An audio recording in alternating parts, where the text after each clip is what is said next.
Bridget here, host of the Brave Bean podcast.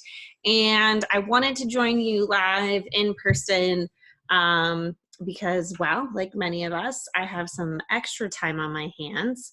I do have Henry the dog and baby Olive joining me. So we might have some distraction in the background, but this is life. But I felt like it was very crucial at this particular point in time to um, present a bonus episode this week of how we can manage our mind for not only ourselves but our families as well, since we are facing a time where we will be spending considerable amount of time together, and there is a very serious health epidemic that we're facing, which is something that many of us have never faced before. And during this time, it is very easy for us to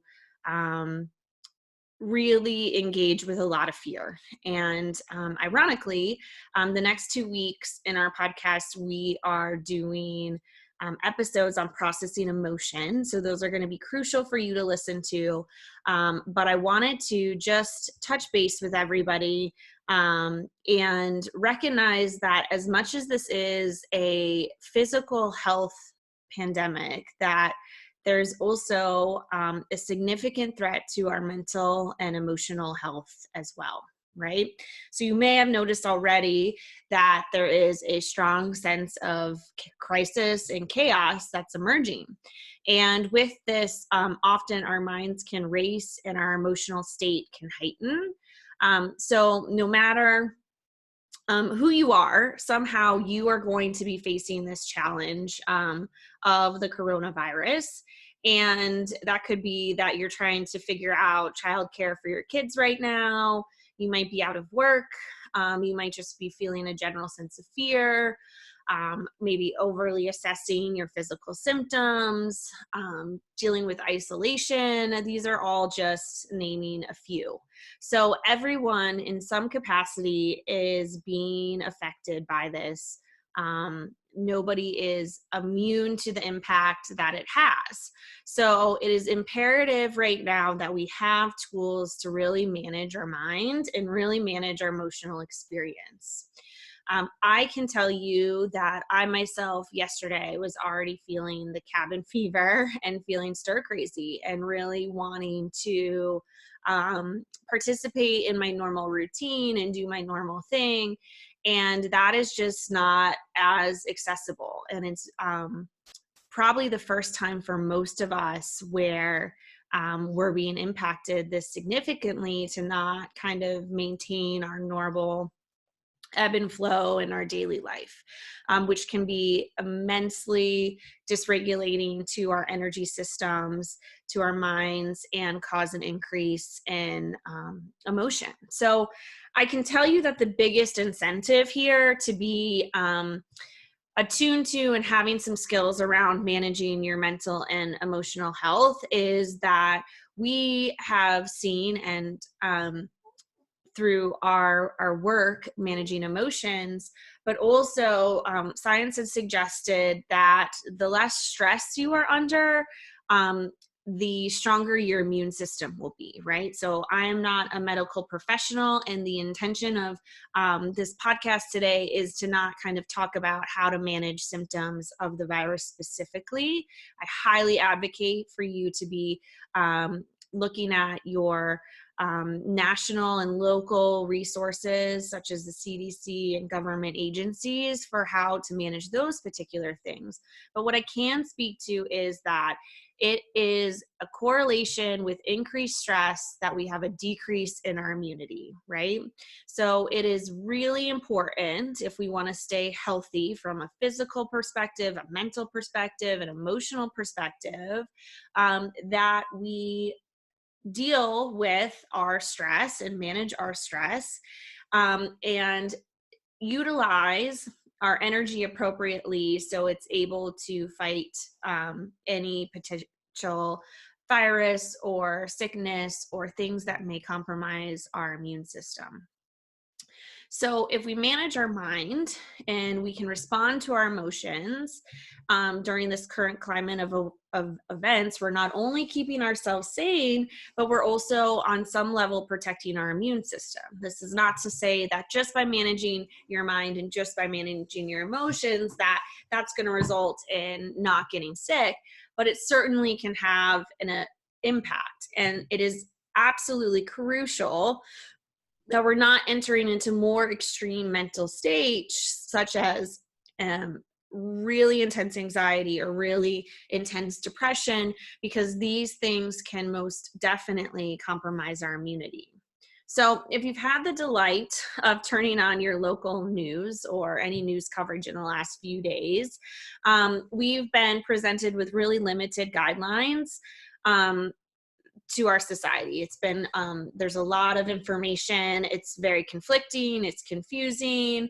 But what I noticed is the primary sentiment that is spoken is this idea of us not to panic, right?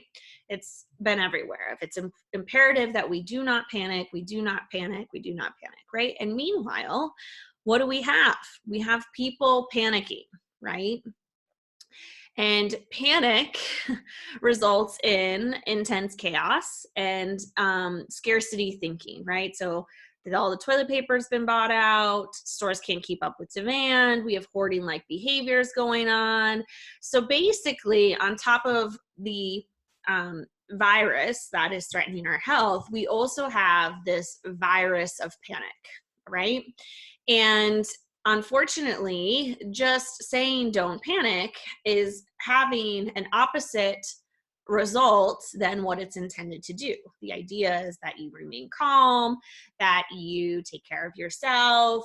But unfortunately, when we hear the word panic over and over and over and over again, it typically creates the opposite effect with us. We begin to panic, right?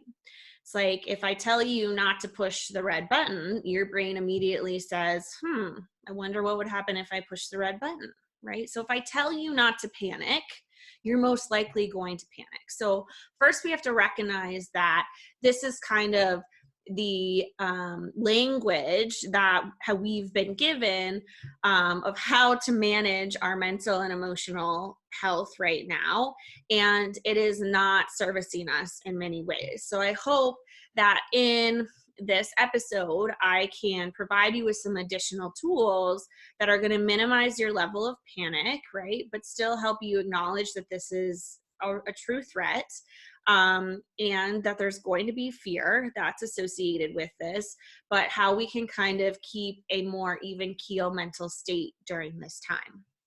So it's important that you have what you need at home, right? And it's important that we minimize our social imprint. And doing these things are certainly going to help the physical health of our communities and ourselves. But with this comes the mental and emotional consequence of fear, isolation, loss, and scarcity, right? So how are we going to manage these things in a stressful time, right? I know for me, being isolated, not being able to participate in my community, not being able to connect is so important to me. And only having one weekend of that, I already feel that strong itch and yearning to connect with others, right? But I know that for my health, for my baby's health, for my family's health, that staying home and isolating is a crucial component right now. So one of the ways that we can do this is in managing our mental state and managing our emotion is really being in the moment, right? I know it sounds like cliche, be in the present moment, yada, yada, right? But I mean this in the sense of we really have to be in moment to moment. Things could change radically from one moment to the next. And if I try to think about what's happened 2 minutes ago, or if I try to think about what's happening 2 minutes from now, I'm not in this current moment. And in this current moment, I am here, right? I'm healthy. I'm okay, right? I have what I need. I have the resources that I need, right? I can take a breath, right? And I can tell my system to kind of settle. If I go into the panic, right, of what we've been told not to do, right, and I engage with the idea of panic, I'm probably thinking about the future. I'm probably thinking, how long am I going to be isolated for? Am I going to get the virus? What does this look like? What does this mean for work, et cetera, right? And those are not things that in this moment I can really do anything about. In this moment, all I can do is arrive here, right? So it's really important that we try to manage our mind by not forecasting into the future, but arriving to where we are right now. And I want you to really acknowledge where you are in this moment. Are you okay? Right? If I'm in the moment, I'm probably okay. The other thing we can do to manage our mind and our emotions during this time is really ride these waves, okay? I'm not minimizing the idea that there is going to be a significant emotional impact here, right? You're going to feel potentially scared. You're going to feel potentially annoyed. You're going to feel maybe disappointed that life can't just continue as it is. So these emotions are going to come up. And if you're suppressing your emotional state during this time, that's going to have a bigger impact and consequence. It's going to be harder for you to adjust to the discomfort that you're experiencing. And you're probably going to find more panic because, oh my gosh, this is not the life that I want to be living at this moment, and I don't know what's going to happen, right? Life right now does not feel normal, and that's going to give us a lot of layers of discomfort. So we often want to swing into fear mode, right? And fear is a future-based state. So if I acknowledge my current moment, right, I'm not forecasting into the future, which helps eliminate some of the fear.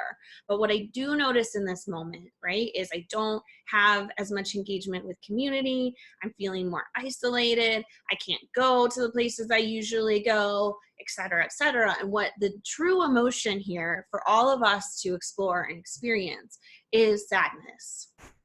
We talk about the primary emotions as anger, mad, fear, and sadness.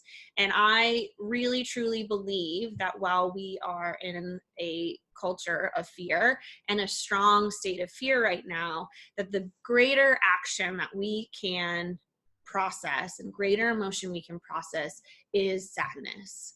Sadness around the disruption to our life, sadness around the leadership that's not offering us solutions right now, sadness around the loss of work, sadness around the loss of just our normal day-to-day experience. And this is going to be much more efficient because we're going to get to connect to ourselves.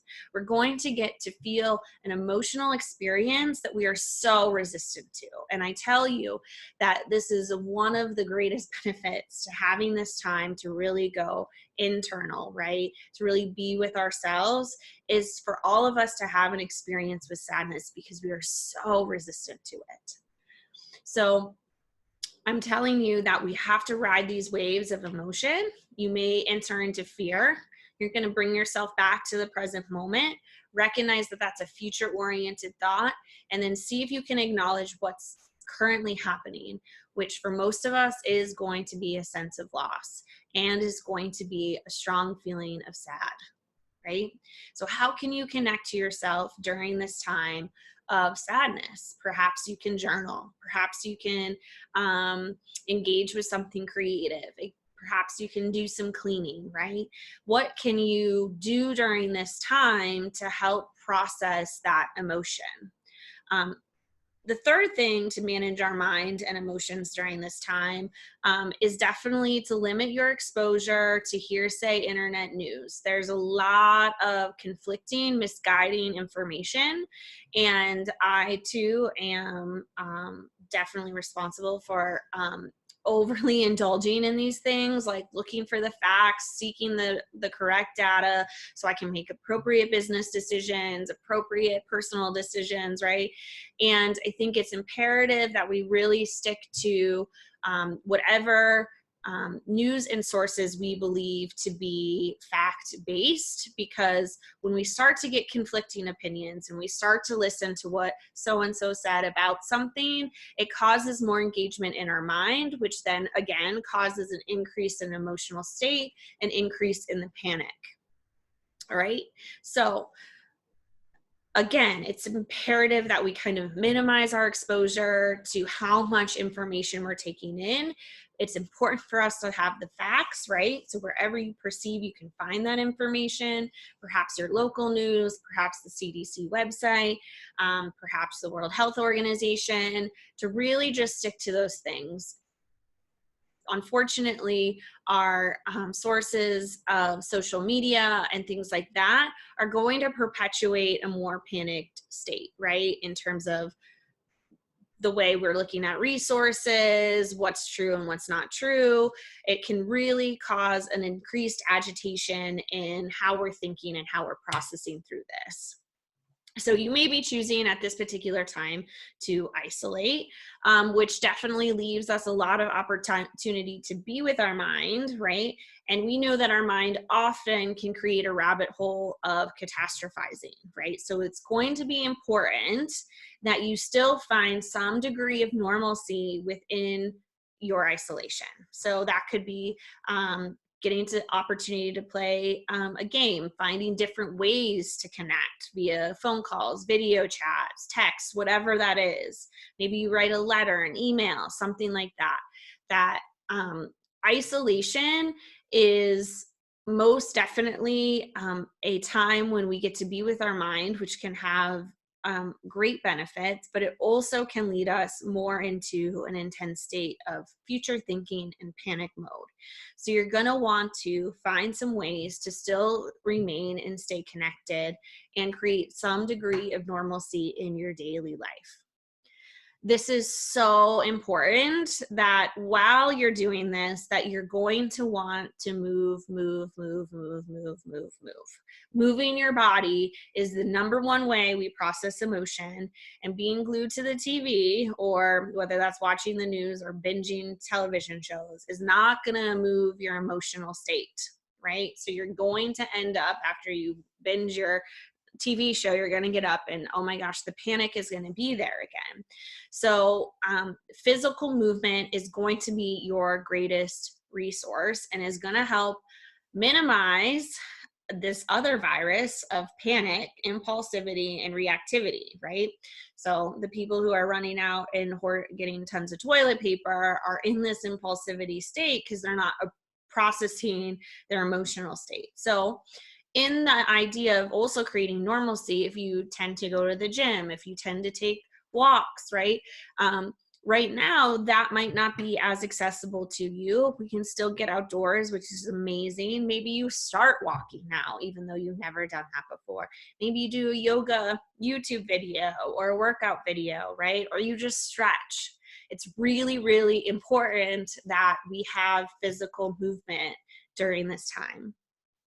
Okay, and then my final thing for how we kind of manage our emotions and mental state during this time is trust.